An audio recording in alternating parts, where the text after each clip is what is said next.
আসসালামু আলাইকুম। 2025 সালে এসে আমাদের মাঝে অনেকে আছে যারা আইফোনের যে এক্স সিরিজটা আছে এইটার একটা ডিভাইস নিতে যাচ্ছেন, যেমন আইফোন এক্স, এক্সএস এবং এক্সএস ম্যাক্সের মধ্যে কোনো একটা ডিভাইস নিতে যাচ্ছেন। সো 2025 সালে এসে এই ডিভাইসগুলো নেওয়া উচিত হবে কি হবে না, অ্যান্ড এগুলা থেকে আমরা কতটুকু ভালো ব্যাকআপ পাবো, কতটুকু ভালো জিনিস পাবো, অ্যান্ড কী কী খারাপ দিক আছে সেগুলো এই ভিডিওতে তুলে ধরবো।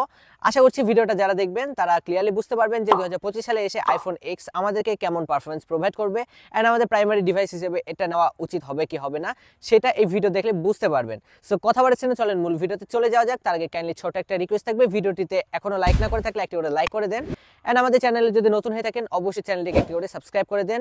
তো কথা বাড়াচ্ছি না, চলেন মূল ভিডিওতে। সবার প্রথমে এক্স সিরিজের যে তিনটা ডিভাইস আছে, এক্স, এক্সএস এবং এক্সএস ম্যাক্স, এই তিনটা design and in hand feel কিন্তু হুবহু সেম। শুধুমাত্র এটা যে এক্সএস ম্যাক্স যেটা আছে এটার হলো সাইজ তুলনামূলক বাকি দুইটা ডিভাইসের থেকে বড়, অর্থাৎ 6.5 ইঞ্চের এক্সএস ম্যাক্স এবং 5.8 ইঞ্চের এক্স এবং এক্সএস, এই দুইটি ডিভাইস। এটা ডিসপ্লে নিয়ে কোনো প্রকার কথা বলবো না, কারণ এটা ডিসপ্লে যথেষ্ট ভালো, যারা ইউজ করবেন তাদের জন্য অনেকটাই ভালো হবে। তবে খেয়াল করে নেবেন নেওয়ার আগে এই ডিসপ্লেটা চেঞ্জড কিনা। চেঞ্জ হলে একটু হলেও প্যারা খাবেন, দেখা যাচ্ছে টাচ রেসপন্স অনেকটা স্লো হয়ে যাবে, অ্যান্ড আপনারা আইফোন ফিলটা পাবেন না। সো অবশ্যই কেনার আগে চেক করে নেবেন এটা ডিসপ্লেটা ওকে আছে কিনা, অথেন্টিক আছে কিনা। এখন আমরা কথা বলবো এটা পারফরমেন্স অ্যান্ড এটার ব্যাটারি কোয়ালিটি নিয়ে। তো ব্যাটারি কোয়ালিটিটা একটু সাইডে রাখি, কারণ এটা পারফরমেন্স নিয়ে কথা বলবো। 25 সালে যে সকল স্মার্টফোনগুলো আছে তাদের সাথে হার্ড টু হার্ড ফাইট করতে পারবে এটা চিপসেট, কারণ এটা তিনটা যেটা চিপসেট আছে মানে এক্স, এক্সএস এবং এক্সএস ম্যাক্স, যথেষ্ট পাওয়ারফুল চিপসেট ইউজ করেছে অ্যাপেল, অ্যান্ড এটা দিয়ে অনায়াসে আপনারা রেগুলার কাজগুলো করতে পারবেন, অ্যান্ড যথেষ্ট ভালো গেমিংও করতে পারবেন। তবে গেমিংয়ের কথা যখন মাথায় আসে তখন একটা কথা চিন্তায় রাখবেন, মানে একটা কথা অবশ্যই মাথায় রাখবেন, সেটা হলো যে আপনারা যখন এটা ব্যাটারি ব্যাকআপ নিয়ে কথা তুলবেন তখন কিন্তু অনেক বেশি ব্যাটারি খেয়ে নেবে এরা। মানে গেমিংয়ের জন্য এটা ব্যাটারি কখনোই মেনে নিতে পারবেন না আপনারা। এটার প্রচণ্ড পরিমাণে চার্জ খায়, অ্যান্ড এটা ব্যাটারি ক্যাপাসিটিও কিন্তু অনেকটাই কম। বর্তমানে যে সকল স্মার্টফোনগুলো আছে 5000 6000 মিলি অ্যাম্পিয়ারের, কিন্তু এগুলাতে চার্জ আপনাদের ক্যাপাসিটি দিয়ে থাকে, কিন্তু এইটাতে দেখা যাবে আইফোন এক্স সিরিজে 3000-এর আশেপাশে কিন্তু এটার ব্যাটারি দেওয়া আছে। সো ব্যাটারি ব্যাকআপ কিন্তু খুব একটা ভালো পাবেন না। অ্যান্ড 2025 সালে যদি এটা নিতে চান মানে প্রি ওন ডিভাইসগুলো, সেগুলোর ক্ষেত্রে দেখা যাবে যে ব্যাটারিটা 78 টু 80 বা 85-এর আশেপাশে খুবই কম পাওয়া যাবে। দেখা যাবে বেশিরভাগই বুস্ট করা, অ্যান্ড বেশিরভাগই কিন্তু ব্যাটারি চেঞ্জ। সো খেয়াল করে নেবেন যে আপনার ব্যাটারিটা কতটুকু ভালো পারফরমেন্স করবে। দোকান থেকে নেওয়ার আগে চেক করে নেবেন যে এটার ব্যাটারি কেমন কন্ডিশনে আছে, তাহলে আপনারা বুঝতে পারবেন যে এটা থেকে আসলে ব্যাটারি পারফরমেন্সটা কেমন আসবে। এটা পারফরমেন্স নিয়ে কথা যদি শুধু বলি এটা চিপসেট পারফরমেন্স, তাহলে অনেক ভালো, তবে এটা ব্যাটারি ব্যাকআপ তেমন একটা ভালো পাবেন না। শুধুমাত্র আপনাদের ছবি তোলা বা normal day to day task, call receive করা, কল ব্যাক করা, এগুলোর ক্ষেত্রে ঠিক দেখা যাবে, ঠিক পারফরমেন্স দিলেও আপনাদেরকে গেমিং বা এগুলোর জন্য আমি রেকমেন্ড করব না। কোনোভাবে গেমিং বা হেভি কাজগুলো আছে সেগুলো এই ফোন দিয়ে করার চেষ্টা করবেন না, ব্যাটারি ব্যাকআপ অনেকটাই খারাপ পাবেন, অ্যান্ড তখন দেখা যাবে আপনারা আইফোনকে দোষ দিচ্ছেন, বাট আসলে আইফোন এক্স সিরিজটা তখন ভালো ছিল, বাট এখন ব্যাটারি ব্যাকআপের জন্য তুলনামূলকভাবে অনেকটা উইক। সো ব্যাটারি ব্যাকআপ তেমন একটা ভালো না, বাট পারফরমেন্স অনেক ভালো। এখন আসি এটার মূল পয়েন্ট, অর্থাৎ এটার ক্যামেরা নিয়ে যদি বলি, এটাতে দুইটা লেন্স ইউজ করা হয়েছে, একটা মেন সেন্সর অ্যান্ড আরও একটা টেলিফোটো লেন্স, অ্যান্ড এই টেলিফোটো লেন্সের কারণে কিন্তু মানুষ এটার প্রতি অনেক বেশি আকৃষ্ট।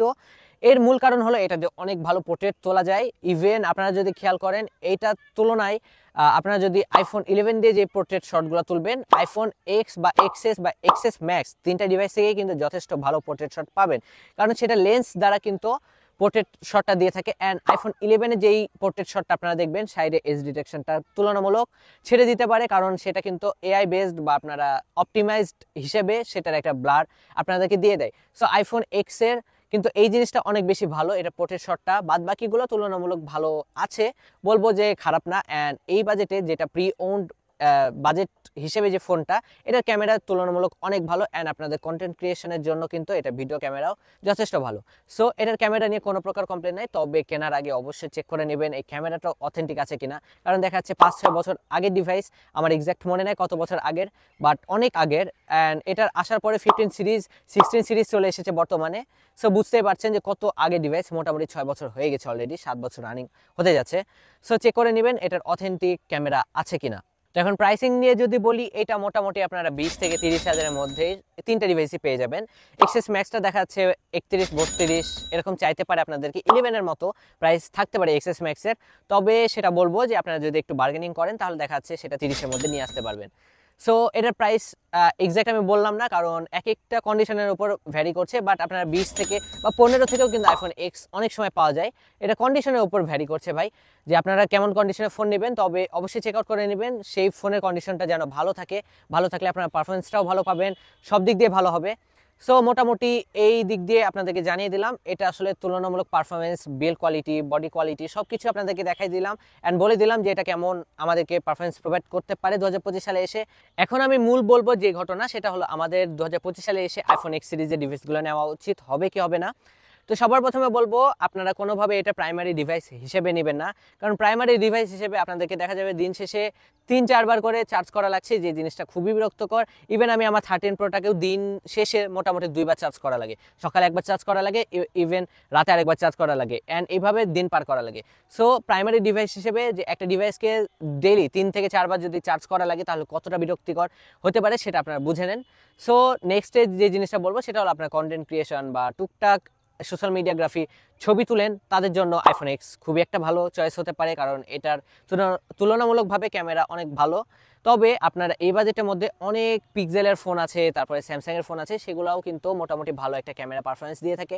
বাট আপনার যদি একটা অ্যাপেলের লোগোওয়ালা ফোনই লাগে তাহলে অবশ্যই আপনারা আইফোনকে চুজ করতে পারেন, অর্থাৎ আইফোন এক্স সিরিজটাকে চুজ করতে পারেন 30,000 টাকার নিচে।